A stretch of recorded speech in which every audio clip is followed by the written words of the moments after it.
Nilisikia kama huyo mtu anaitwa Mr. William Ruto anasema huko kama huko State House ati this time round 2027 ati gap ataweka hapo katikati ni 2 million ama 3 million. Sijakataa, ameweka kwa ndoto, na kama kuna kika ataweka.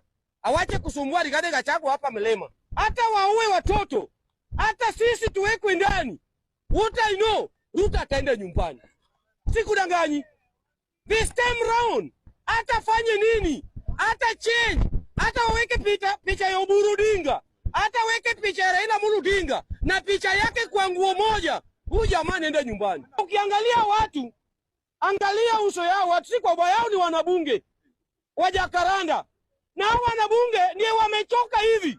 Watafika 2027. Sasa wamenituma, wanasema wamechoka, na kweli ukweli mazi kweli. Ukweli mazi kweli. I want to inform agency hapa Kenya. Chukweni kura. This month tarehe 31st watu watakuwa na mkutano.